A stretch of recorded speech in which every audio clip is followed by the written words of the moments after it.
Chapitre 8. L'âge de l'église de Philadelphie. Apocalypse 3, 7, 13. Écrit à l'ange de l'église de Philadelphie.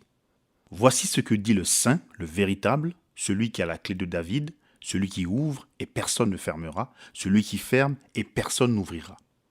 Je connais tes œuvres. Voici, parce que tu as peu de puissance et que tu as gardé ma parole et que tu n'as pas renié mon nom, j'ai mis devant toi une porte ouverte que personne ne peut fermer. Voici, je te donne de ceux de la synagogue de Satan qui se disent juifs et ne le sont pas, mais qui mentent. Voici, je les ferai venir se prosterner à tes pieds et connaître que je t'ai aimé. Parce que tu as gardé la parole de la persévérance en moi, je te garderai aussi à l'heure de la tentation qui va venir sur le monde entier pour éprouver les habitants de la terre. Je viens bientôt. Retiens ce que tu as, afin que personne ne prenne ta couronne. Celui qui vaincra, je ferai de lui une colonne dans le temple de mon Dieu, et il n'en sortira plus. J'écrirai sur lui le nom de mon Dieu, et le nom de la ville de mon Dieu, de la nouvelle Jérusalem qui descend du ciel d'auprès de mon Dieu, et mon nom nouveau. Que celui qui a des oreilles entende ce que l'Esprit dit aux églises.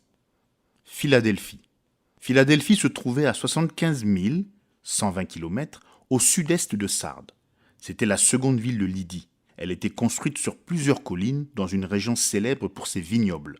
Ses pièces de monnaie portaient une effigie de Bacchus et une bacchante, prêtresse de Bacchus. Sa population comprenait des juifs, des chrétiens d'origine juive et des païens qui s'étaient convertis au christianisme. La ville eut à subir de nombreux tremblements de terre. Pourtant, parmi les 7 cités de l'Apocalypse, c'est elle qui dura le plus longtemps. En fait, elle existe toujours sous le nom turc d'Al-Séir, c'est-à-dire la cité de Dieu. L'empreinte des pièces de monnaie nous suggère que le dieu de cette ville était Bacchus. Or, Bacchus correspond à Ninus ou Nimrod. Il est celui que l'on pleure, bien que pour la plupart d'entre nous, il évoque les orgies et l'ivresse. Voilà qui répand la lumière dans nos esprits. Nous avons ici une pièce de monnaie qui porte d'un côté le dieu et de l'autre la prêtresse ou prophétesse. Or, jeter une pièce en l'air, est-ce que cela fait une différence si elle tombe d'un côté ou de l'autre? Non, monsieur, c'est toujours la même pièce. Voilà la religion catholique de Jésus et Marie. Mais nous ne pensons pas seulement à Rome. Non, il n'y a pas que la grande prostituée. Certainement pas. En effet, elle est devenue mère par ses fornications. Ses filles sont des pièces de la même frappe. D'un côté, elles ont établi un culte de Jésus et de l'autre, elles ont aussi leur prêtresse ou prophétesse qui rédige ses credos, ses dogmes et ses doctrines et les vend aux gens pour leur assurer le salut en proclamant qu'elle et elle seule possèdent la vraie lumière. Il est saisissant de constater à quel point cet âge est marqué par la monnaie, car les filles, comme la mère, achètent toute leur entrée au ciel à prix d'argent. Ce n'est pas le sang, c'est l'argent qui est le prix du rachat. Ce n'est pas l'esprit, c'est l'argent qui est leur moteur. Le dieu de ce monde, Mammon, a aveuglé leurs yeux. Mais leur commerce de mort cessera bientôt, car c'est dans cet âge que l'Esprit crie « Voici, je viens bientôt. Oui, viens bientôt, Seigneur Jésus. » L'âge. L'âge de l'église de Philadelphie s'étend de 1750 aux environs de 1906. À cause de la signification du nom de la ville, cet âge a été appelé l'âge de l'amour fraternel, car Philadelphie signifie « amour fraternel ». Le messager. Il ne fait aucun doute que le messager de cet âge était John Wesley. John Wesley, né à Epworth le 17 juin 1703, était l'un des 19 enfants de Samuel et Susanna Wesley. Son père était aumônier dans l'église anglicane. Mais la tournure d'esprit religieuse de John vient certainement beaucoup plus de la vie exemplaire de sa mère que de la théologie de son père. John fut un brillant érudit. C'est pendant son séjour à Oxford que lui et Charles se joignirent à un groupe exercé spirituellement à adorer Dieu en vivant selon la vérité par une expérience réelle plutôt qu'en se contentant de faire des doctrines leurs normes. Ils firent une sorte de guide spirituel d'œuvres telles que donner aux pauvres, visiter les malades et les prisonniers. C'est pour cela qu'on les affubla par dérision du nom de méthodistes et d'autres noms encore. Or, John voyait combien les peuples du monde avaient besoin de religion et il le vit d'une manière tellement claire qu'il partit comme missionnaire en Amérique, en Géorgie, pour évangéliser les Indiens. Pendant le voyage, il découvrit que de nombreux passagers du bateau étaient des frères moraves. Leur humilité, leur esprit pacifique et leur courage, en toutes circonstances, l'impressionnèrent profondément. En dépit de son abnégation et de son travail acharné, ses efforts en Géorgie se soldèrent par un échec. Il retourna en Angleterre en disant « Je suis allé en Amérique pour convertir les Indiens, mais oh, moi, qui me convertira ?»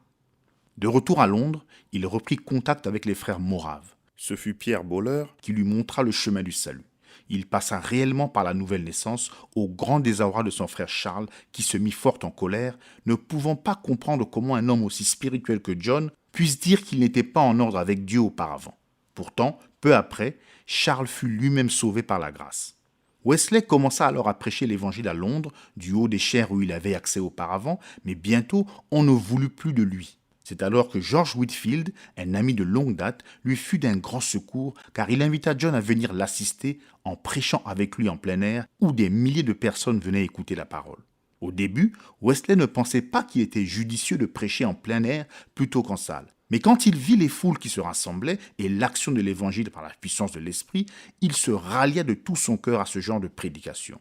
L'œuvre prit bientôt de telles dimensions qu'il envoya pour prêcher la parole de nombreux prédicateurs laïcs. C'était comme à la Pentecôte, où l'Esprit suscita presque du jour au lendemain des hommes ayant le pouvoir de prêcher et d'enseigner la parole.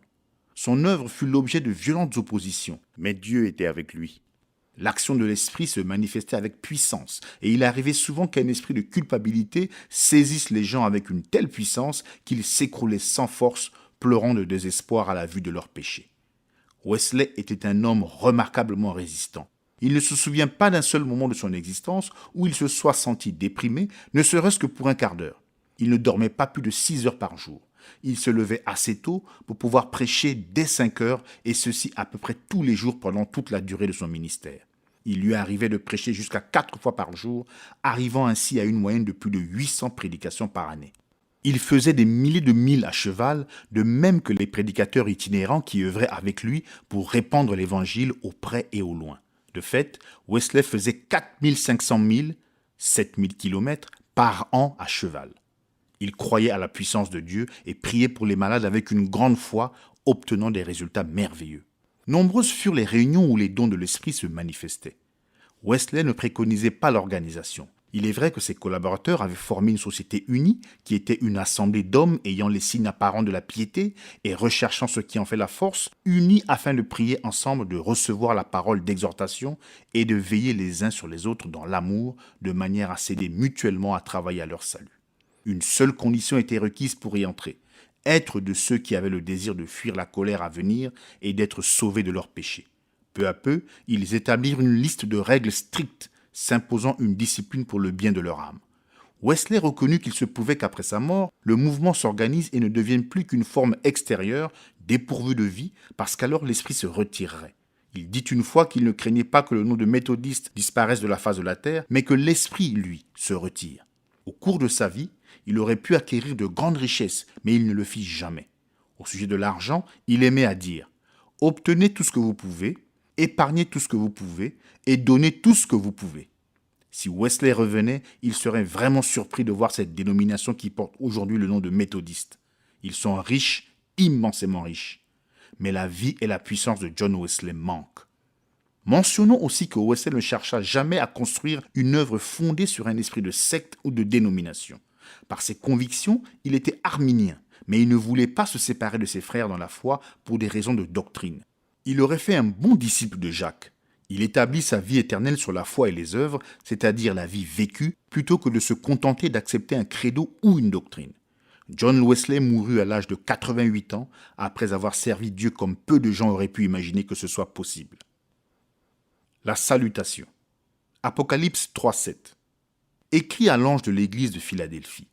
Voici ce que dit le Saint, le véritable, celui qui a la clé de David, celui qui ouvre et personne ne fermera, celui qui ferme et personne n'ouvrira. Oh, que ces paroles sont belles, que le son même en est majestueux, comme il est saisissant de penser que tous ces attributs peuvent s'appliquer à une même personne. Qui d'autre que Jésus-Christ, le Seigneur de gloire, oserait dire de telles choses de lui-même ? Je crois que la clé qui nous permet d'interpréter avec exactitude le sens de ces paroles merveilleusement descriptives se trouve au verset 9. Voici, je te donne de ceux de la synagogue de Satan qui se disent juifs et ne le sont pas, mais qui mentent. Voici, je les ferai venir, se prosterner à tes pieds et connaître que j'étais aimé. Je dis que ce verset est la clé parce qu'il parle des Juifs qui se sont toujours donné le nom d'enfants de Dieu en excluant tous les autres. Ils ont crucifié et mis à mort le Seigneur Jésus-Christ. Pendant des siècles, cet acte terrible a fait retomber leur propre sang sur leur tête. Et tout cela parce qu'ils ont refusé de reconnaître en Jésus leur Messie. C'était pourtant lui. À leurs yeux, il n'était pas celui qui vient ou le fils de David. À leurs yeux, il était Belzéboul ou quelque créature impure, juste bonne à être détruite. Mais ils se trompaient. Il était bien Emmanuel, Dieu manifesté dans la chair. Il est bien le Messie. Bien sûr, il était exactement ce qu'il affirme être maintenant. C'est lui, le même Jésus. Jésus-Christ le même hier, aujourd'hui et pour toujours. Le saint qui se trouve au milieu des chandeliers est le même Jésus qui longeait les rivages de la Galilée, qui guérissait les malades, qui ressuscitait les morts et qui, malgré les preuves irréfutables, fut crucifié et mis à mort. Mais il est ressuscité et il est assis à droite de la majesté dans les lieux très hauts. À l'époque, les Juifs ne disaient pas de lui qu'il était saint. Ils ne le disent toujours pas. Pourtant, il est le saint. Psaume 16:10. Car tu n'abandonneras pas mon âme au Sheol. Tu ne permettras pas que ton sein voie la corruption. Version Darby. Ils recherchaient leur justice dans la loi et ils ont échoué lamentablement, car aucune chair ne peut être justifiée par la loi. Personne ne peut devenir saint par la loi. La sainteté vient du Seigneur. 1 Corinthiens 1:30. Or, c'est par lui que vous êtes en Jésus-Christ, lequel, de par Dieu, a été fait pour nous sagesse et justice et sanctification et rédemption. 2 Corinthiens 5, 21b. Afin que nous devenions en lui justice de Dieu. C'était Christ ou périr, et ils ont péri parce qu'ils l'ont rejeté. Les hommes de cet âge ont fait la même erreur, et aussi ceux d'aujourd'hui. De même que les Juifs se sont réfugiés dans la forme d'un culte rendu dans la synagogue, de même les hommes de l'âge de Philadelphie ont pris refuge dans l'Église. Ce qui compte, ce n'est pas de se joindre à une Église. La vie n'est pas dans l'Église. La vie est en Christ. Et voici ce témoignage, c'est que Dieu nous a donné la vie éternelle et que cette vie est dans son Fils. Celui qui a le Fils a la vie. Celui qui n'a pas le Fils n'a pas la vie. L'homme est sanctifié par l'Esprit. C'est l'Esprit de sainteté qui a ressuscité Jésus d'entre les morts, qui demeure en nous maintenant et nous sanctifie par sa sainteté. Le voici, le Saint. Et nous nous tiendrons avec lui, vêtus de sa justice et saints de sa sainteté. Or, cet âge est le 6e âge. Aux yeux de Dieu, la fin du temps est proche. Il va bientôt revenir. Bientôt le cri retentira au moment de sa venue. Que celui qui est souillé se souille encore, et que le juste pratique encore la justice, et que celui qui est saint se sanctifie encore. Apocalypse 22, 11b. Oh, combien je suis heureux que ma sainteté ne vienne pas de moi-même. Je suis heureux d'être en Christ, ayant reçu tous les merveilleux attributs de sa justice. Oui, ils m'ont été accordés. Dieu soit béni à jamais. Voici ce que dit le véritable. Ce mot véritable est absolument merveilleux. Il ne signifie pas seulement véritable au sens de vrai par opposition à faux. Il exprime la réalisation parfaite d'une idée par rapport à sa réalisation partielle. Rappelons par exemple que Jésus a dit dans Jean 6, 32 « Moïse ne vous a pas donné le pain du ciel, mais mon Père vous donne le vrai pain du ciel. » Jean 15, 1 « Je suis le vrai cep. » Hébreux 9, 24 car Christ n'est pas entré dans un sanctuaire fait de main d'homme en imitation du véritable, mais il est entré dans le ciel même afin de comparaître maintenant pour nous devant la face de Dieu. 1 Jean 2, 8. Car les ténèbres se dissipent et la lumière véritable paraît déjà. Comme ce mot exprime en effet, tel qu'illustré dans ces versets, la réalisation parfaite par rapport à l'idée de réalisation partielle. Nous pouvons maintenant comprendre, comme jamais auparavant, la notion d'antitype par rapport au type et celle d'objet par rapport à l'ombre. Prenez par exemple la manne du ciel. Pour Israël, Dieu a fait descendre du ciel le pain des anges. Mais ce pain ne rassasiait pas. Il n'était bon que pour un jour. Ceux qui en mangeaient avaient de nouveau faim le lendemain. Si on le gardait, les vers s'y mettaient. Mais Jésus est le vrai pain du ciel, alors que la manne n'en était qu'un type. Et si quelqu'un mange de ce pain qui vient du ciel, il n'aura plus jamais faim. Il n'a pas besoin de retourner en manger. Dès l'instant où il en prenait, il avait la vie éternelle. C'était bien cela, la réalité. Plus besoin du nombre, plus besoin d'un salut partiel. Nous avons le salut complet. De même que Jésus n'est pas une partie de Dieu, il est Dieu. Personne ne pourrait nier qu'Israël avait la lumière. Ils étaient le seul peuple à posséder la lumière en tant que nation. C'est comme en Égypte.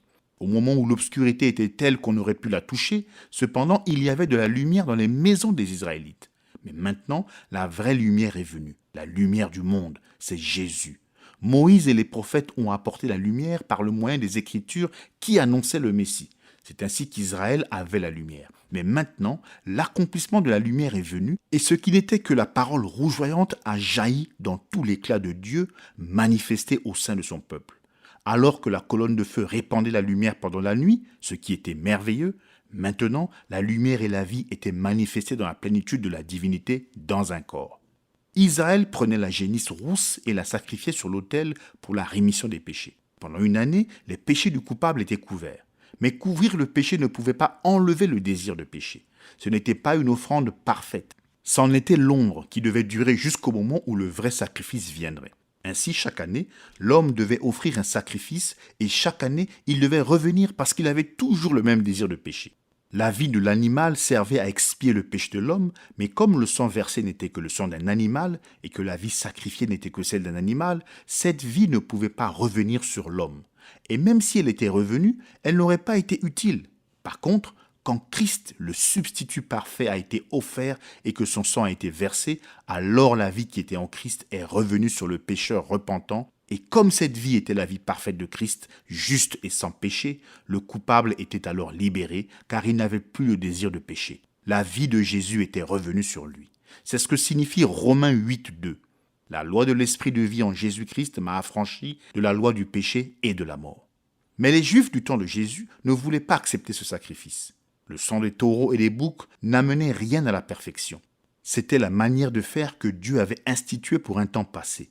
Mais maintenant, Christ était venu dans un corps de chair, alors par son sang versé, il a éliminé le péché et cette offrande qu'il a faite de lui-même nous a rendus parfaits.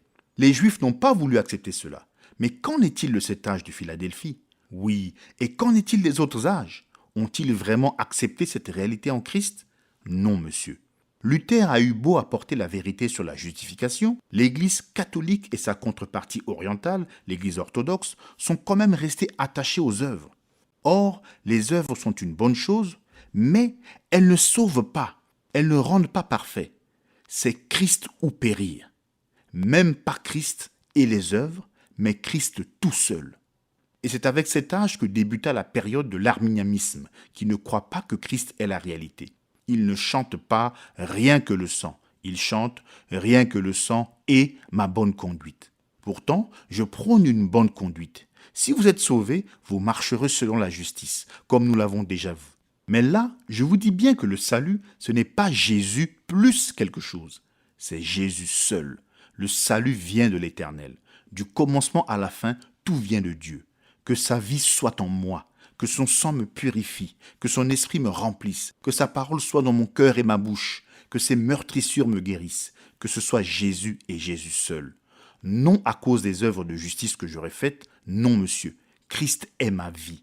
Amen. Je pourrais facilement continuer à vous parler de ces vérités indéfiniment, mais je veux seulement vous apporter encore une pensée. C'est celle qui se dégage de ce magnifique cantique d'Abbé Simpson. Autrefois, c'était la bénédiction. Maintenant, c'est le Seigneur. J'ai eu les sentiments, maintenant j'ai sa parole. Autrefois, je voulais ses dons, maintenant c'est le donateur que je veux.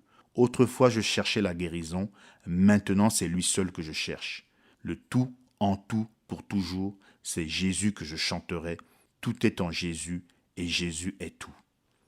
Tout ce qu'on peut trouver dans cette vie, aussi satisfaisant, aussi bien et bon que ce soit, n'est rien.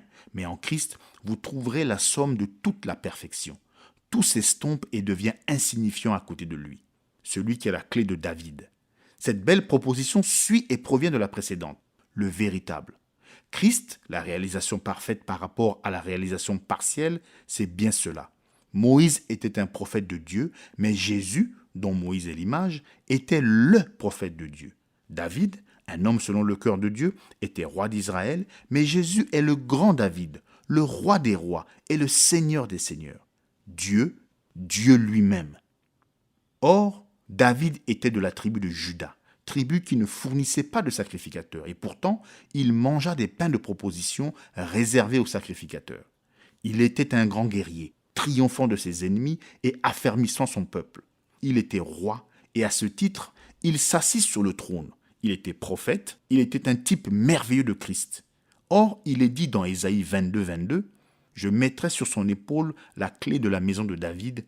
Quand il ouvrira, nul ne fermera. Quand il fermera, nul n'ouvrira. » L'Esprit utilise cette référence tirée de l'Ancien Testament concernant le Seigneur Jésus-Christ et son ministère dans l'Église. La signification de la clé de David pour ce temps-là n'est qu'une ombre, mais elle a maintenant son accomplissement alors que Jésus se tient au milieu des chandeliers. Tout cela se rapporte à notre Seigneur après sa résurrection et non pas au temps de son pèlerinage terrestre. Mais que signifie cette clé? La réponse se trouve dans la position de la clé. Elle n'est pas dans sa main, elle n'est pas suspendue à son cou, elle n'est pas remise entre les mains d'autres hommes, sinon le verset ne pourrait pas dire que lui seul a l'usage de cette clé, car lui seul ouvre et ferme, et personne n'a ce droit à part Jésus lui-même. Pas vrai? Mais où est la clé? Elle est sur son épaule. Mais pourquoi l'épaule? Lisez Ésaïe 9,6. Et le gouvernement sera sur son épaule. Version Darby. Qu'est-ce que cela signifie? Voici la réponse. L'expression « le gouvernement sur son épaule » vient de la cérémonie du mariage, telle qu'elle est pratiquée en Orient. Au moment où la mariée est confiée au marié, elle enlève son voile et le place sur les épaules du marié. Ce geste signifie non seulement qu'elle se soumet à lui, c'est-à-dire qu'elle lui abandonne ses propres droits, qu'il est le chef, mais aussi qu'il porte la responsabilité, qu'il prendra soin d'elle et que lui et lui seul, personne d'autre, aucun autre homme, aucune autre puissance, n'a sur elle aucun droit ni aucune responsabilité. Et la clé de David, bien-aimé, c'est cela. Comme il est souverain, Dieu, par un décret divin, connaissait à l'avance très précisément ce qui ferait partie de son épouse. Il l'a choisie. Ce n'est pas elle qui l'a choisie. Il l'a appelée. Elle n'est pas venue d'elle-même. Il est mort pour elle. Il l'a lavée par son propre sang. Il a payé le prix pour elle. Elle lui appartient et n'appartient qu'à lui seul. Elle lui appartient complètement et il en accepte la responsabilité. Il est son chef, car Christ est le chef de son Église. De même que Sarah appelait Abraham Seigneur, ainsi l'épouse est heureuse qu'il soit son Seigneur. Il parle et elle obéit, car cela fait sa joie. Mais les hommes ont-ils pris garde à cette vérité? Ont-ils eu quelques considérations pour sa personne qui, elle seule, possède toute autorité souveraine sur son Église? Je dis non, car dans chaque âge, l'Église a été gouvernée par une hiérarchie, un clergé, une succession apostolique qui fermait la porte de la grâce et du pardon à qui elle voulait et qui, au lieu d'assumer avec amour la responsabilité de l'Église, a fait de l'Église sa proie et l'a détruite dans son ardeur mercenaire. Le clergé vivait dans le luxe, alors que la pauvre Église n'avait pour se nourrir que les résidus de leur violence. Et tous les âges ont fait de même. Chacun s'est mis sous le joug de l'organisation, remettant le gouvernement à des hommes et livrant l'Église à ce gouvernement. Si des gens osaient se soulever, on usait de violence pour les faire taire ou on les exilait. Chaque dénomination est animée du même esprit. Chaque dénomination jure que c'est elle qui a la clé du gouvernement de l'Église. Chaque dénomination prétend que c'est elle qui ouvre la porte. Mais ce n'est pas vrai. C'est Jésus et Jésus seul. C'est lui qui place les membres dans le corps. C'est lui qui suscite les ministères parmi eux. Il met ses dons à la disposition de son épouse. Il prend soin d'elle et il la conduit. Elle n'appartient qu'à lui seul et il n'en a pas d'autre.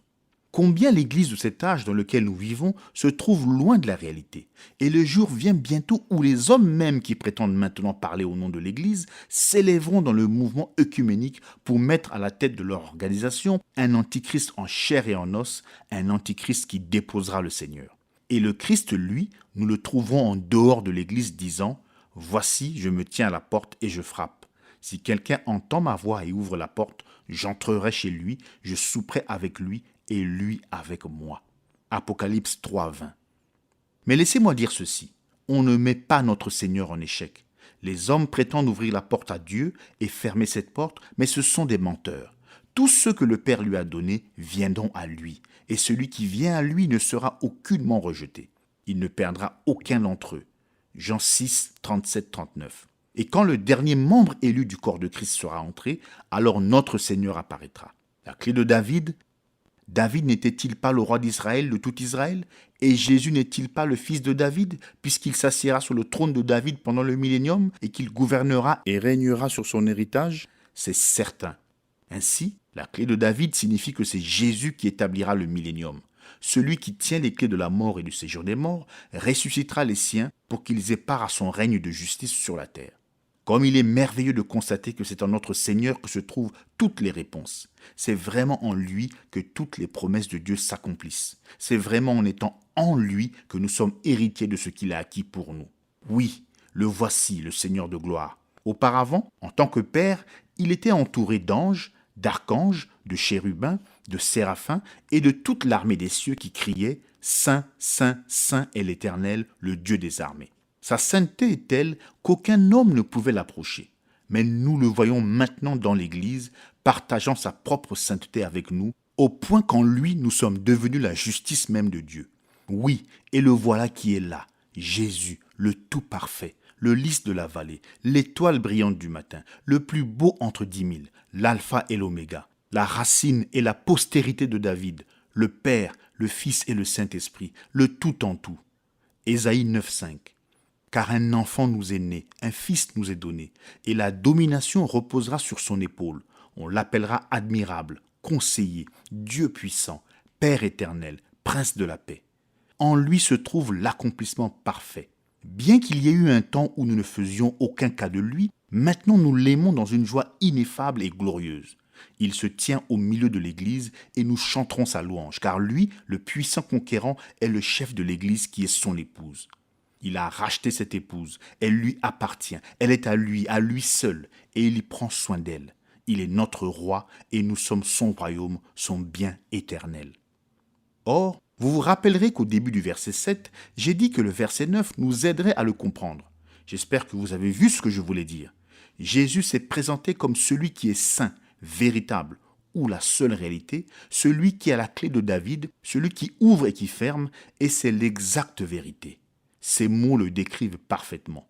Mais les Juifs de ce temps-là l'ont refusé, lui et tout ce qu'il était. Ils ont rejeté leur Sauveur et tout ce qu'il était pour eux. Et les chrétiens de nom ont fait la même chose aujourd'hui. Ils ont fait exactement comme les Juifs. Les Juifs l'avaient crucifié et s'étaient ensuite attaqués aux vrais croyants. Les chrétiens de nom l'ont crucifié à nouveau et ils ont attaqué la vraie Église pour la détruire. Mais Dieu est fidèle et celui qui est au-dessus de tout reviendra. Alors il montrera qu'il est le seul souverain, et alors même qu'il démontrera ce qu'il est au monde et que le monde entier se prosternera à ses pieds, le monde entier se prosternera en même temps aux pieds des saints, démontrant ainsi que les saints avaient raison dans leur position à son égard. Que Dieu soit béni à jamais. L'âge de la porte ouverte. Apocalypse 3,8. Je connais tes œuvres. Voici, j'ai mis devant toi une porte ouverte que personne ne peut fermer, car tu as peu de force, et tu as gardé ma parole, et tu n'as pas renié mon nom. Version Darby.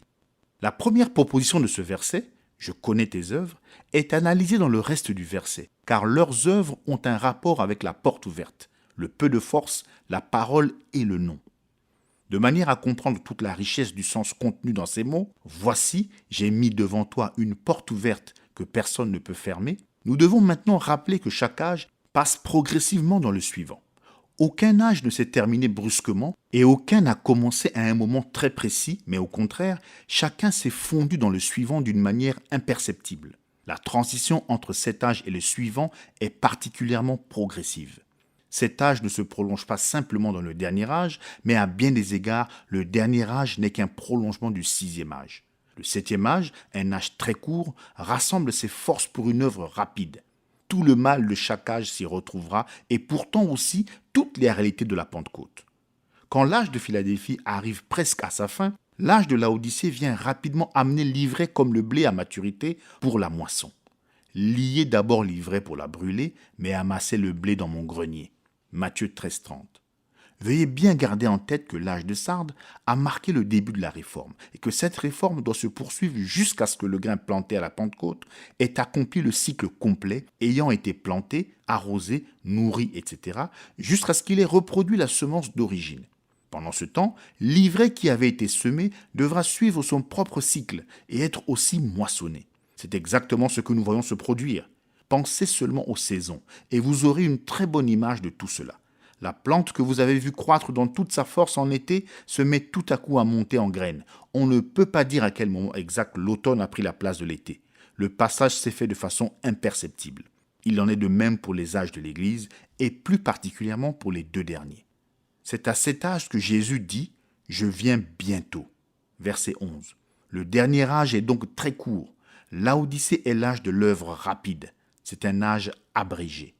Maintenant, nous allons nous étendre plus spécialement sur la porte ouverte que personne ne peut fermer. Je veux d'abord arrêter ma pensée sur la porte ouverte au sens de l'immense effort missionnaire de cet âge. Paul appelait porte ouverte un nouvel effort missionnaire pour le Seigneur. 2 Corinthiens 2,12. Au reste, lorsque je fus arrivé à Troas pour l'évangile de Christ, quoique le Seigneur m'y eût ouvert une porte. Ainsi, en comparant les Écritures, nous voyons que cette porte ouverte signifie une diffusion de l'Évangile jamais égalée à travers le monde. Je voudrais vous montrer quelque chose ici.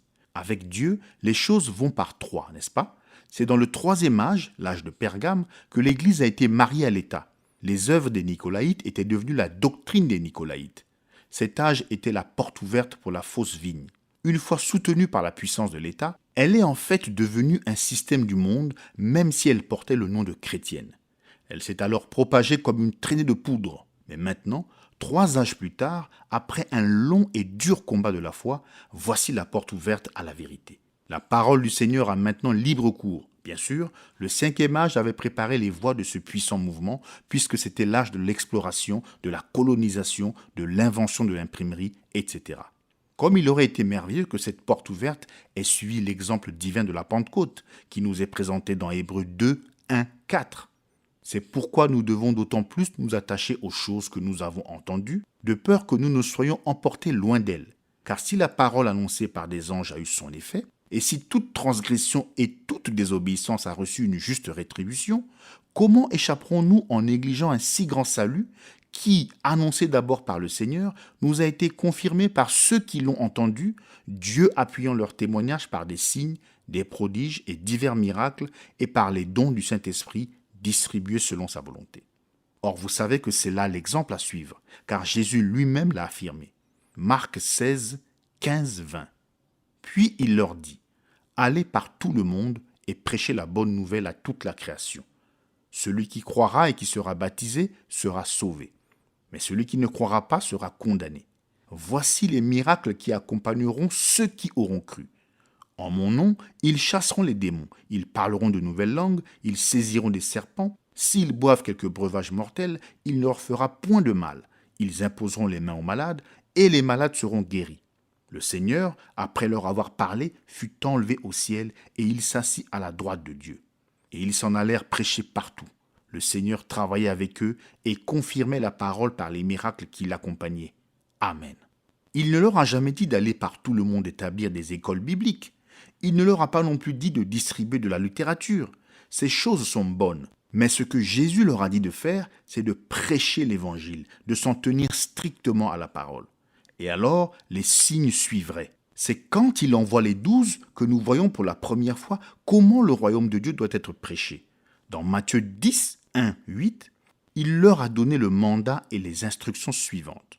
Puis, ayant appelé ses 12 disciples, il leur donna le pouvoir de chasser les esprits impurs et de guérir toute maladie et toute infirmité.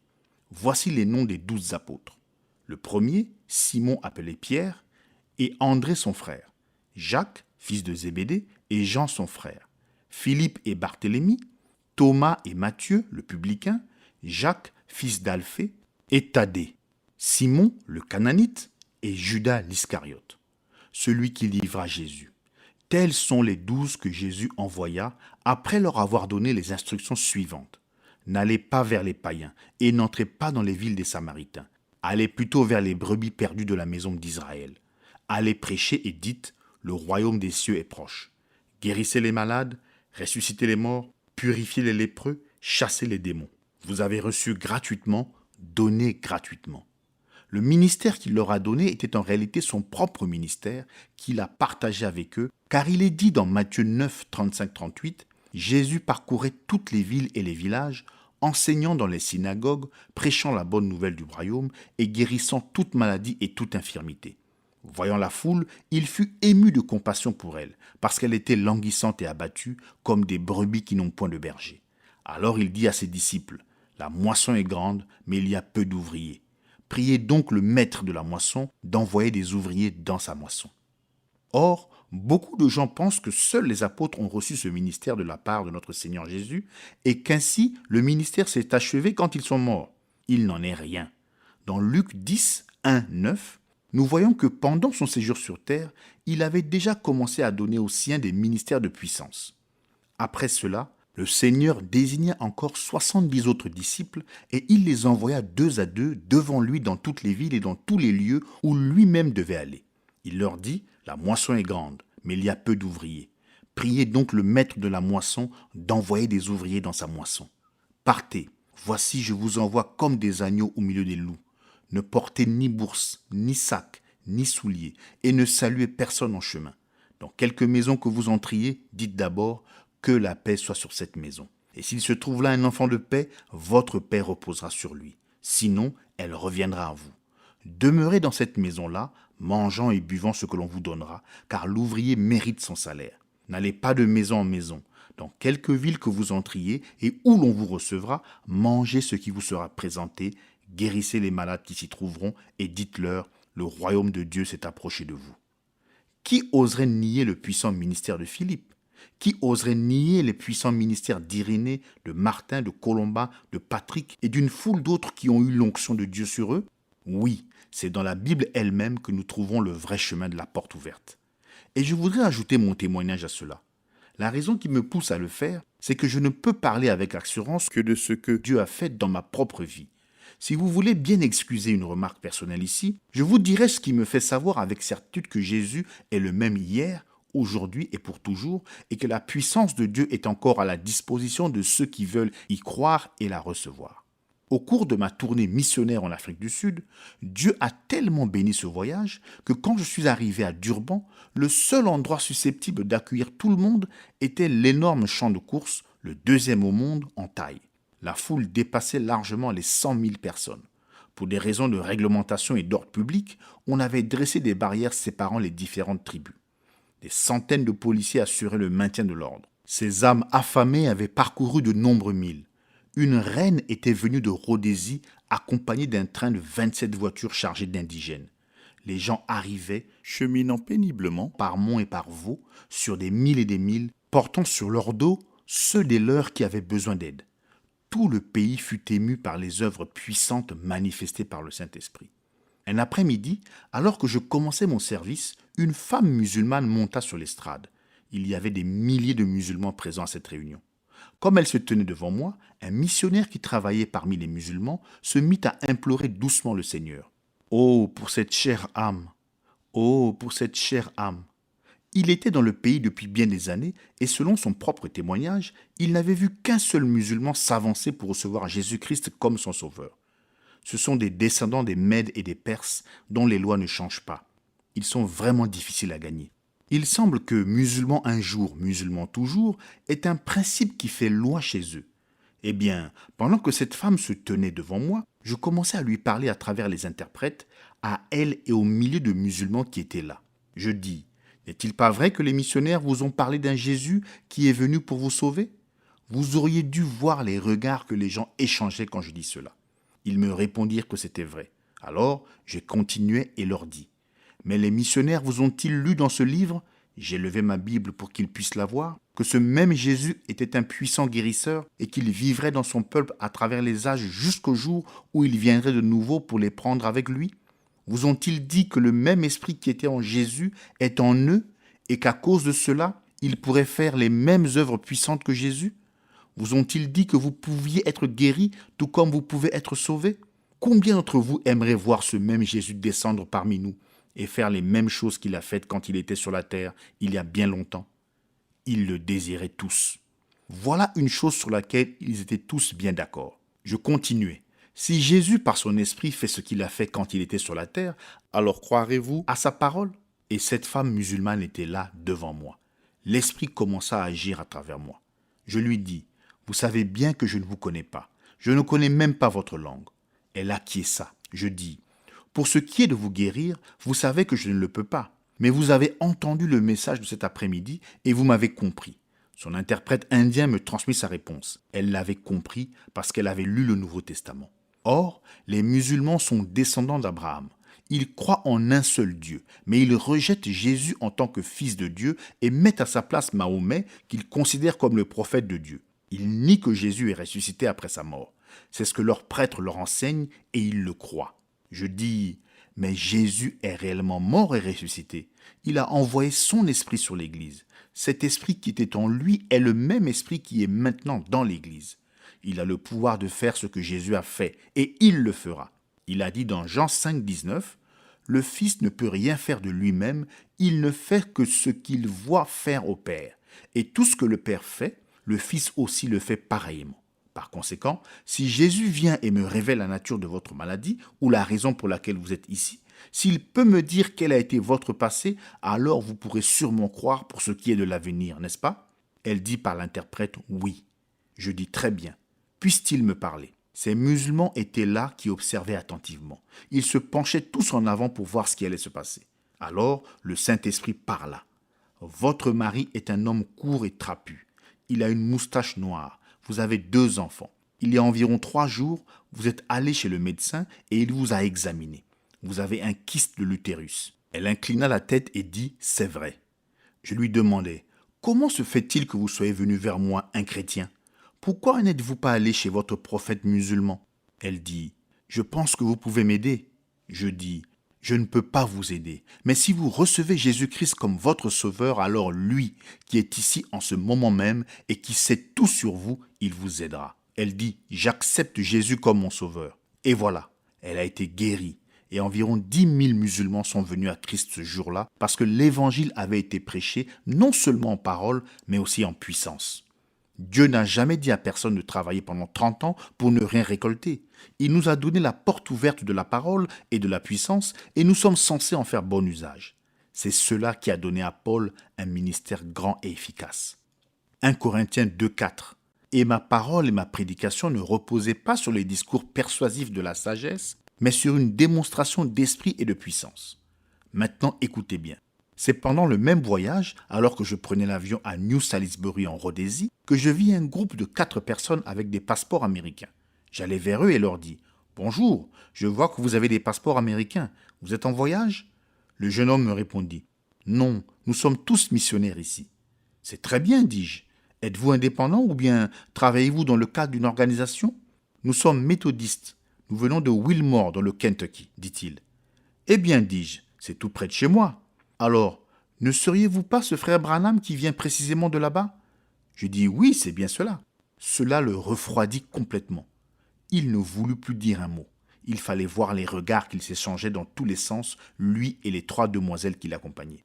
Alors je dis, 1 minute mon garçon, je voudrais vous parler à vous tous de quelques principes puisque nous sommes entre chrétiens et que nous sommes ici pour une grande œuvre. Vous venez de me dire que vous êtes ici tous les 4 depuis 2 ans. Pouvez-vous affirmer dans le nom de Jésus que vous pouvez mettre le doigt sur une seule âme que vous savez avoir gagnée au Seigneur? Il ne le pouvait pas. Je ne voudrais pas vous blesser, mesdemoiselles, dis-je, mais vous devriez être à la maison, en train d'aider vos mères à faire la vaisselle. Vous n'avez rien à faire sur le champ de mission, à moins d'avoir été rempli du Saint-Esprit et de prêcher le vrai évangile par une démonstration de la puissance du Saint-Esprit. Si vous ne voyez pas les résultats que Jésus a dit que vous verriez, c'est parce que vous ne prêchez pas le vrai évangile. Allons un pas plus loin. Je vais vous montrer ce qui peut se passer dans les champs de mission. Je ne dis pas que tout se passe ainsi, mais il faut reconnaître que c'est trop souvent le cas. Un jour, au cours de ce même voyage, je visitais Durban avec le maire, et je vis un indigène qui avait une étiquette accrochée au cou et qui portait une idole. Je demandai à mon ami la raison de cette étiquette. Il me répondit que lorsqu'un indigène se faisait chrétien, on lui mettait une étiquette.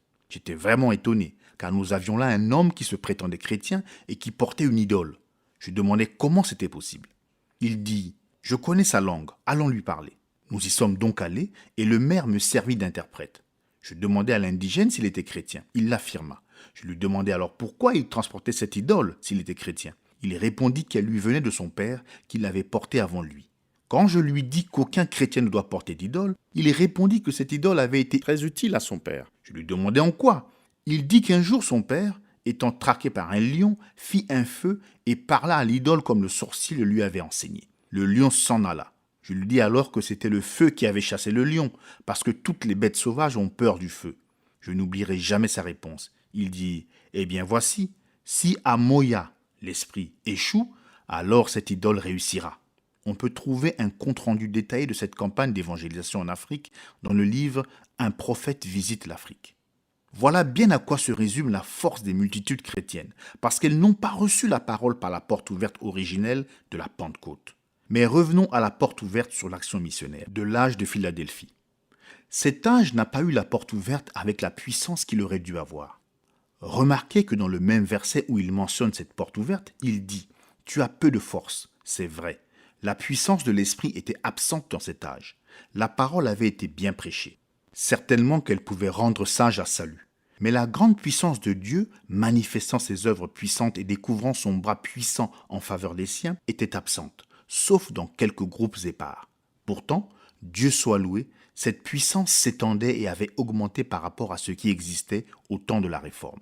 C'est dans cet âge qu'est apparu celui qu'on appelle souvent le père des missions, William Carey, un cordonnier de village qui était pasteur de l'église baptiste particulariste de Moulton, en Angleterre, suscita de profonds remous dans la population en prêchant sur le sujet suivant. L'ordre donné aux apôtres d'aller enseigner toutes les nations n'était-il pas obligatoire pour tous les prédicateurs suivants jusqu'à la fin du monde, vu que la promesse accompagnant ce commandement s'étendait également jusqu'à la fin du monde? Il fut combattu par les calvinistes qui avaient poussé la doctrine de l'élection à l'extrême, croyant que tous ceux qui doivent être sauvés seront sauvés et que le travail missionnaire était contraire à l'œuvre de l'esprit. Mais Andrew Fuller aida M. Carey par ses prédications et ses collectes. Leur effet fut tel qu'une société fut fondée en 1792 dans le but de répandre l'évangile dans toutes les nations. Cette société envoya Carey, que Dieu bénit particulièrement, en lui permettant de gagner des âmes en Inde. En 1795, une chrétienté mise en éveil créa la Société missionnaire de Londres qui, comme nous le savons tous, recueillit des millions de livres sterling et envoya des milliers de missionnaires d'année en année pour accomplir les désirs du Seigneur. L'Esprit de Dieu était à l'œuvre. Encore d'autres brebis auraient bien pu être le cri du cœur de ces croyants fervents. J'ai mis devant toi une porte ouverte. Je voudrais encore examiner ces mots. Je ne vais pas les dissocier du mouvement missionnaire, mais je vais vous présenter ici une pensée dont la portée se prolonge très loin dans le dernier âge. Comme je l'ai déjà dit, cet âge a des prolongements dans le dernier âge. C'est dans cet âge que Jésus a dit « Je viens bientôt », verset 11. Et c'est au sujet du dernier âge qu'il a dit qu'il allait consommer et abréger l'affaire en justice parce que le Seigneur fera une affaire abrégée sur la terre. Romains 9, 28, version Darby. Remarquez comment est énoncé ce verset d'Apocalypse 3, 8. Porte ouverte, peu de force, parole non. La porte ouverte se rapporte à ces trois choses. Or, que signifie la porte? Dans Jean 10, 7, il est dit « Jésus leur dit encore, en vérité, je vous le dis, je suis la porte des brebis. » C'est exact. Le « je suis » est la porte des brebis. Or, ceci n'est pas simplement une expression inusitée. Il s'agit d'un fait bien réel. Remarquez, dans Jean 10, quand Jésus donne la parabole, il se donne le nom de berger et il se donne aussi le nom de porte. Et c'est bien ce que le berger est pour les brebis. Il est réellement leur porte. Quand j'étais en Orient, j'ai observé que vers le soir, le berger rassemblait toutes ses brebis. Il les mettait dans la bergerie. Ensuite, il les comptait. Après s'être assuré qu'il n'en manquait aucune, il se couchait dans l'embrasure de la porte ouverte de la bergerie, devenant véritablement la porte de la bergerie. Personne ne pouvait entrer ou sortir sauf par lui. Il était la porte. Le lendemain, alors que je me promenais en jeep avec un ami, je remarquai qu'un berger entrait dans la ville avec son troupeau. Immédiatement, toute la circulation s'arrêta pour laisser passer les brebis. Or, dans les villes orientales, ce n'est pas comme chez nous.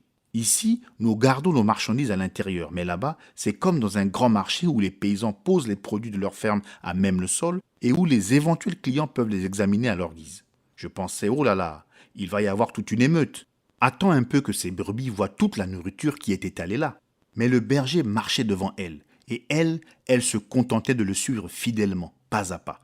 Elle regardait toutes ces bonnes choses, mais pas une seule brebis n'y toucha. Oh, si j'avais connu leur langue, j'aurais moi-même arrêté la circulation pour leur prêcher un sermon sur ce que je venais de voir.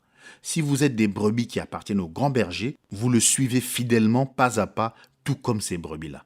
Vous ne serez pas tenté de vous détourner vers une belle église appétissante ou d'écouter la voix d'un docteur en théologie, en philosophie ou en droit, mais vous resterez avec le berger. La Bible dit que les brebis connaissent sa voix et qu'elles le suivent, alors que la voix d'un étranger les fait s'enfuir et courir vers leur vrai berger.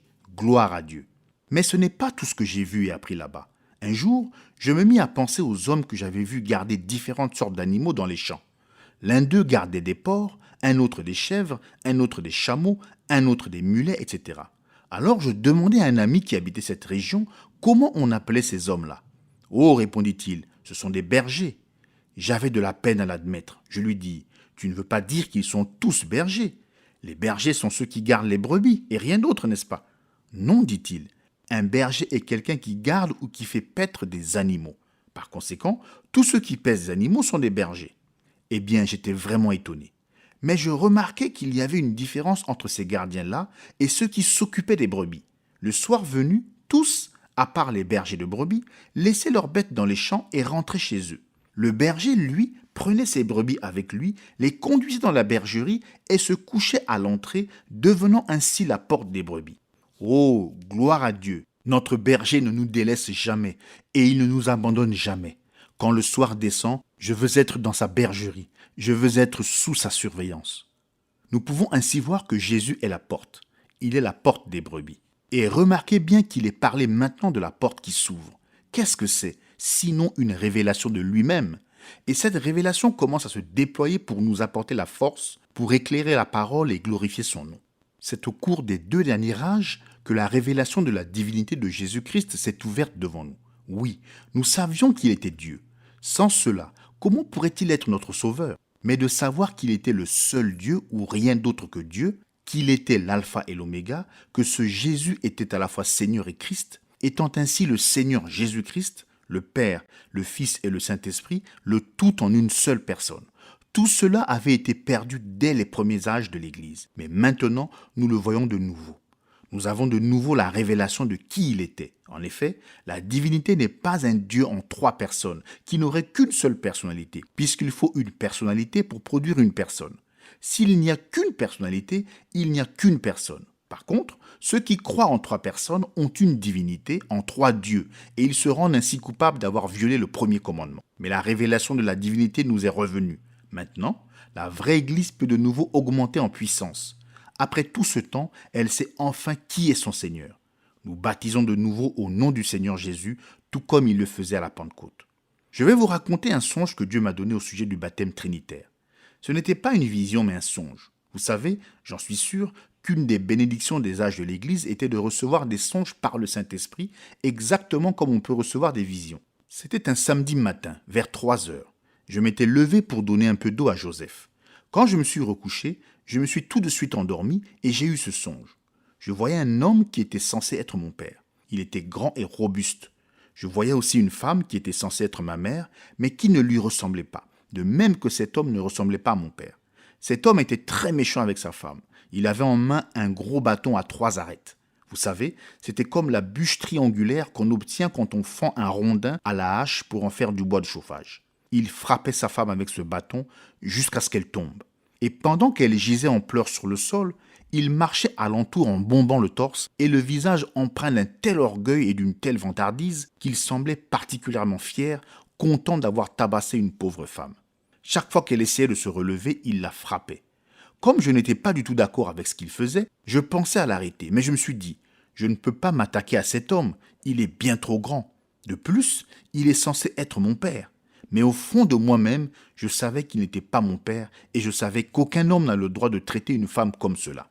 Je suis allé vers lui, je l'ai saisi au collet, je l'ai fait tourner sur lui-même et je lui ai dit « Tu n'as pas le droit de la frapper ».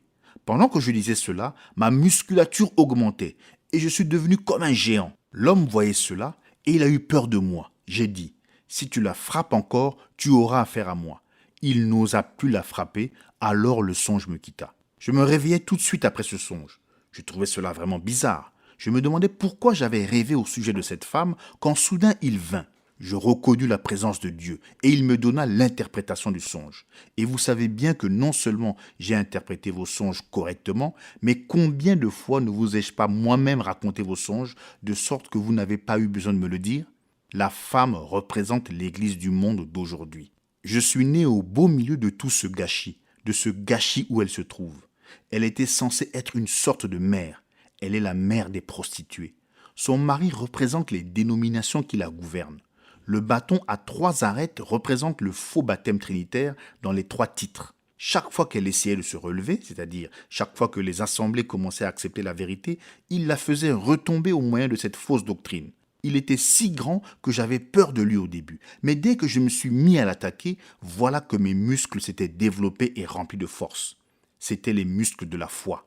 L'enseignement de ce songe, c'était que puisque Dieu est avec moi et qu'il peut me donner une telle force, alors il faut que je lutte pour l'Église contre le pouvoir des dénominations du monde et que je m'oppose à lui pour qu'il cesse de la frapper.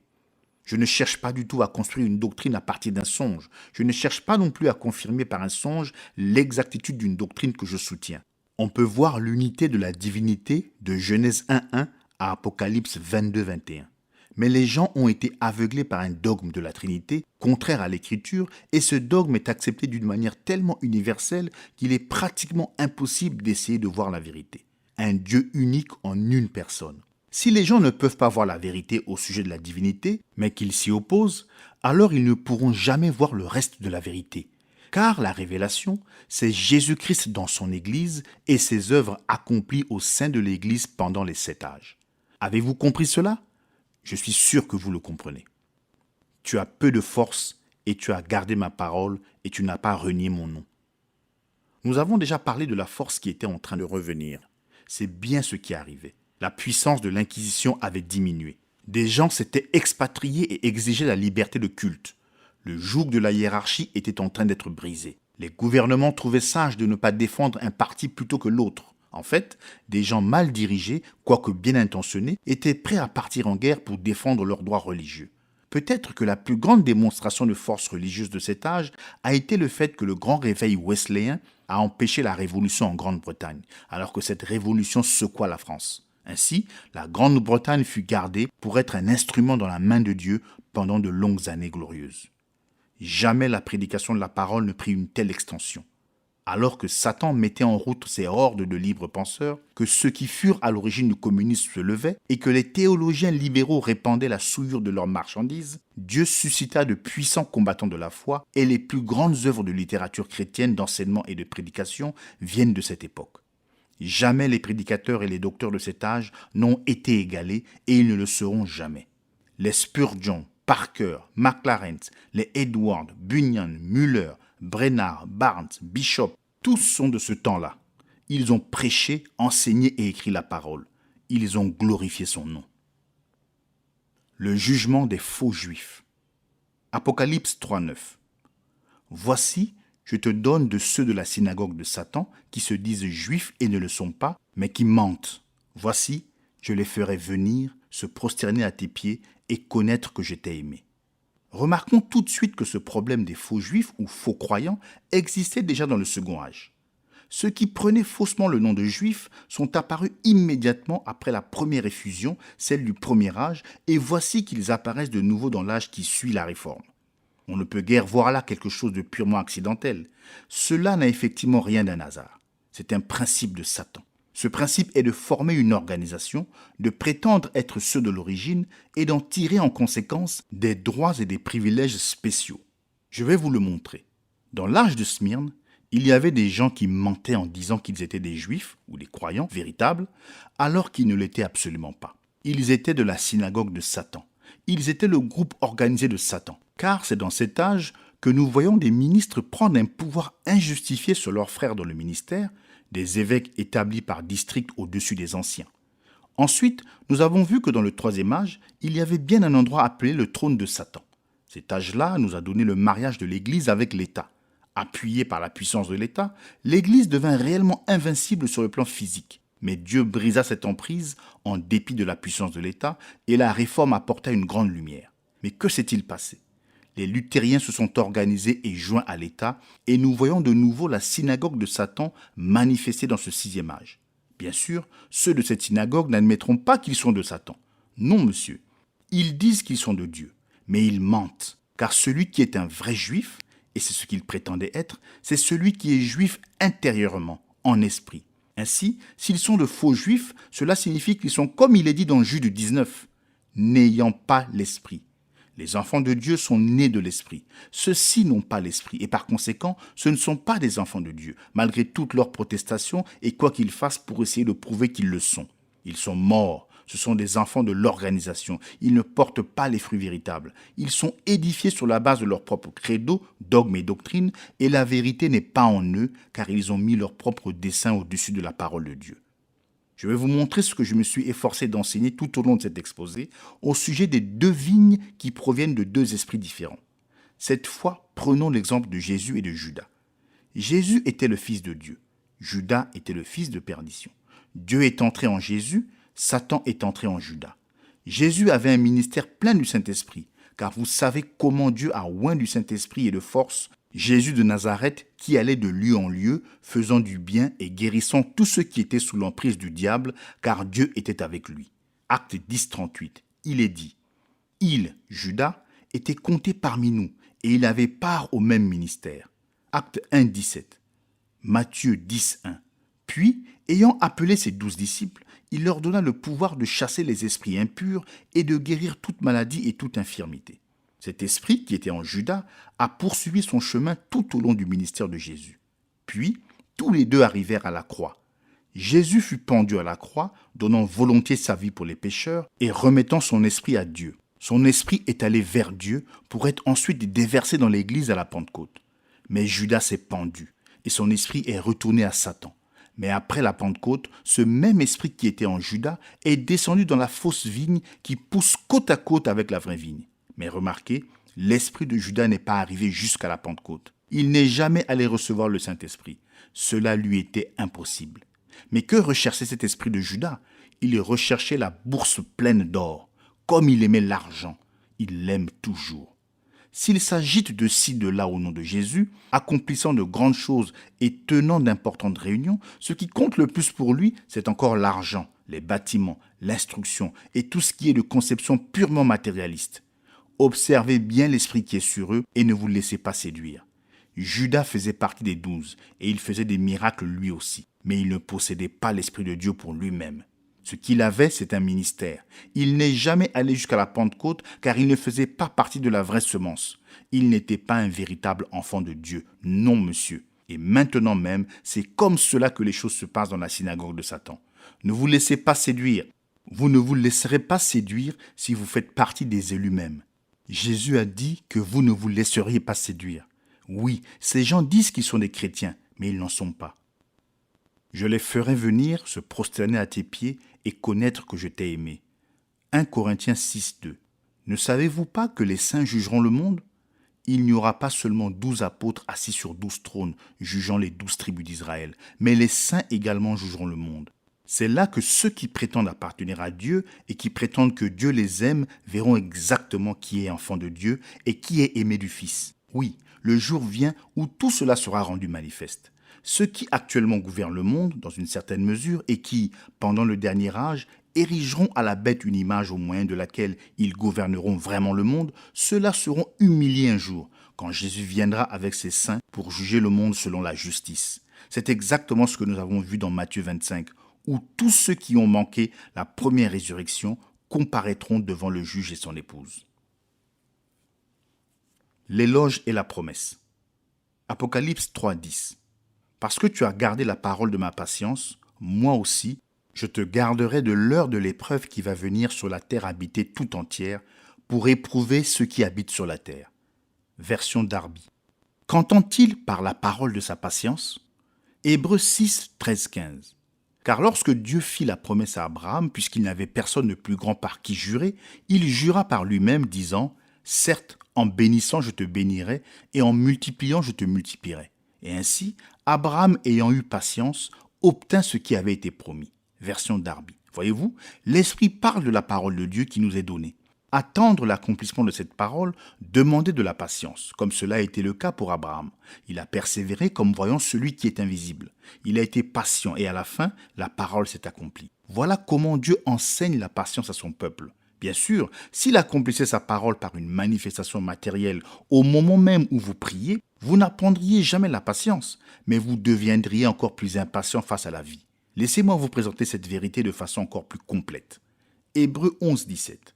C'est par la foi qu'Abraham offrit Isaac lorsqu'il fut mis à l'épreuve et qu'il offrit son fils unique, lui qui avait reçu les promesses, la parole de Dieu. C'est bien cela. Abraham a été mis à l'épreuve. après avoir reçu la parole de la promesse. La plupart pensent que, dès le moment où nous prions dans le nom de Jésus pour recevoir les bonnes promesses de Dieu, il ne peut pas y avoir de mise à l'épreuve. Mais ici, il est dit qu'Abraham a été mis à l'épreuve après avoir reçu la promesse. C'est tout à fait exact, selon le psalmiste qui fait référence à Joseph. Psaume 105, 19. Jusqu'au temps où arriva ce qu'il avait dit, la parole de l'Éternel l'éprouva. Version Darby. Dieu nous a fait les plus grandes et les plus précieuses promesses.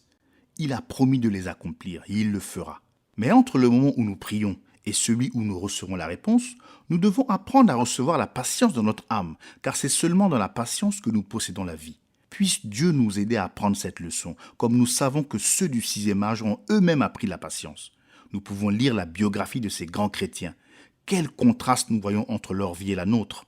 Ils étaient si paisibles et patients, alors qu'aujourd'hui, nous sommes emportés par notre impatience et notre hâte. Il leur dit ensuite, « Parce que tu as accepté ma parole et que tu l'as vécue, devenant ainsi patient, je te garderai de l'heure de la tentation qui va venir sur le monde entier pour éprouver les habitants de la terre. » Une fois de plus, nous voyons que les deux âges se recouvrent, car cette promesse se rapporte à la fin du temps des nations qui aboutit dans la grande tribulation. Je te garderai aussi de l'heure de la tentation qui va venir sur le monde entier pour éprouver les habitants de la terre. Ce verset ne déclare pas que la vraie Église entrera dans la tribulation et la subira. Si c'était le cas, il l'aurait dit. Mais il dit « Je te garderai de l'heure de la tentation ». Cette tentation est tout à fait comme la tentation de l'Éden. Ce serait une proposition très attrayante, faite en contradiction directe avec ce qui nous est ordonné dans la parole de Dieu. Pourtant, si on la considère par le raisonnement humain, elle sera tellement juste, elle apportera tellement de lumière et de vie qu'elle séduira complètement le monde. Seuls les élus ne se laisseront pas séduire. La tentation viendra de la manière suivante. Le mouvement œcuménique, qui est parti sur un principe si beau et si béni, en apparence, d'accomplir la prière de Christ que nous serons tous un, devient tellement fort politiquement qu'il fait pression sur les gouvernements pour en arriver à ce que tous s'y rattachent directement ou adhèrent à des principes qu'il a édictés et qui auront reçu force de loi, en sorte que personne ne sera reconnu comme étant réellement une église, à moins de se soumettre directement ou indirectement à ce conseil œcuménique. Les petits groupes perdront leur statut, leurs privilèges, etc., jusqu'à perdre même leurs biens matériels et leurs droits d'assistance spirituelle. Par exemple, dans beaucoup de villes, si ce n'est dans la plupart, on ne peut pas louer un local pour y tenir des services religieux sans l'approbation du conseil ecclésiastique local. Pour devenir aumônier à l'armée, dans les hôpitaux, etc., il est pratiquement obligatoire d'être reconnu par les groupes trinitaires œcuméniques. À mesure que cette pression s'accroîtra, et elle s'accroîtra effectivement, il deviendra de plus en plus difficile de résister, car résister signifie perdre ses privilèges.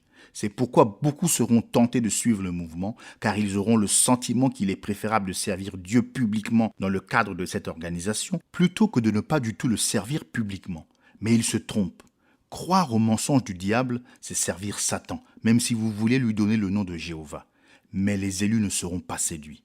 De plus, les élus seront non seulement gardés, mais quand ce mouvement sera devenu l'image érigée à la bête, les saints auront déjà été emportés dans l'enlèvement. Et ce petit mouvement séduisant et plein d'attrait, qui avait débuté dans un esprit de communion à Éphèse, deviendra le monstre de Satan qui souillera et séduira le monde entier. Car en s'associant, les systèmes des églises catholiques romaines et protestantes auront la haute main sur toutes les richesses et la puissance du système mondial et feront ainsi tomber dans leur piège religieux le monde entier et feront périr ceux qui refusent de marcher avec eux en leur refusant le privilège d'acheter et de vendre, ce qui est indispensable pour pouvoir vivre. Tout cela s'accomplira très simplement, car les filles de la prostituée sont pratiquement déjà retournées auprès d'elle. En attendant, Rome a acquis presque toutes les réserves d'or. Les Juifs ont les titres et tout l'argent. Au temps marqué, la prostituée détruira le système monétaire actuel en faisant rentrer tout l'argent et en exigeant l'or. Sans or, le système s'effondre. Les Juifs seront acculés et entreront dans l'alliance et l'église prostituée prendra le contrôle du monde entier. La promesse faite aux siens. Apocalypse 3, 11, 12. Je viens bientôt. Retiens ce que tu as, afin que personne ne prenne ta couronne. Celui qui vaincra, je ferai de lui une colonne dans le temple de mon Dieu, et il n'en sortira plus. J'écrirai sur lui le nom de mon Dieu et le nom de la ville de mon Dieu, de la nouvelle Jérusalem qui descend du ciel d'auprès de mon Dieu, et mon nom nouveau. Nous n'avons pas besoin de nous étendre plus longuement sur le fait qu'il vient bientôt. Nous savons que c'est ainsi parce que nous sommes à la fin des derniers jours, n'est-ce pas ? Mais il dit ensuite, retiens ce que tu as, afin que personne ne prenne ta couronne. C'est dans une période de grande difficulté que Jésus vient, et sa venue est accompagnée d'une résurrection. Beaucoup sortiront de la poussière, ils ressusciteront pour être avec ceux qui sont encore vivants, mais qui attendent son retour. Ils recevront des couronnes. Pourquoi ? Parce qu'ils sont fils de Dieu. Ils sont rois avec lui. Ils règnent avec lui. Voilà ce que signifie la couronne. Régner et gouverner avec le grand roi lui-même. C'est la promesse faite à tous ceux qui ont souffert ici sur la terre avec lui, tous ceux qui ont supporté avec patience, sachant que Dieu, le juste juge, les récompenserait. Ceux qui ont tout abandonné pour lui et qui ont tout remis entre ses mains s'assiéront avec lui sur son trône et ils auront part à son règne glorieux. Oh, une parole nous a été donnée pour ce temps. Tiens ferme, persévère. N'abandonnez pas. Revêtez-vous de toutes les armes de Dieu. Utilisez chaque arme qu'il nous a donnée. Prenez chacun des dons qui sont à notre disposition et regardez l'avenir avec joie, parce que nous allons être couronnés par celui qui est le roi des rois et le seigneur des seigneurs. Or, non seulement il donne des couronnes, mais il dit que ceux qui font partie de l'épouse deviendront des colonnes dans le temple de Dieu. Mais le temple de Dieu, qu'est-ce que c'est ? Jésus parlait de son corps en disant que c'était là le temple. Et c'était bien ce qu'il était. Son corps était le temple de Dieu. Mais maintenant que nous sommes son corps, c'est la vraie Église qui est le temple de Dieu par le Saint-Esprit qui est en nous. Maintenant, il va faire de celui qui vaincra une colonne dans ce temple. Mais qu'est-ce qu'une colonne ? Une colonne, en fait, c'est une partie de la fondation, car elle soutient la superstructure. Gloire à Dieu. Voilà qui met le vainqueur sur le même plan que les apôtres et les prophètes, car il est dit dans Éphésiens 2, 19-22, « Ainsi donc, vous n'êtes plus des étrangers, ni des gens du dehors, mais vous êtes concitoyens des saints, gens de la maison de Dieu. Vous avez été édifiés sur le fondement des apôtres et des prophètes, Jésus-Christ lui-même étant la pierre angulaire. En lui, tout l'édifice bien coordonné s'élève pour être un temple saint dans le Seigneur. En lui, vous êtes aussi édifiés pour être une habitation de Dieu dans l'esprit. Oui, ce verset 22 dit bien que nous faisons comme eux partie de l'édifice. Tout a dû passer par la porte, Jésus, et fait partie de ce corps ou temple. Or, quand Dieu place un homme dans le temple pour en faire une colonne, qu'il fait de lui une partie de ce groupe qui constitue le fondement, que fait-il en réalité ? Il lui donne la révélation de la parole et de lui-même, parce que c'est exactement ce qu'ont reçu les apôtres et les prophètes. Matthieu 16, 17. Il est là dans la parole, c'est là qu'il se tient. Personne ne peut l'en faire sortir.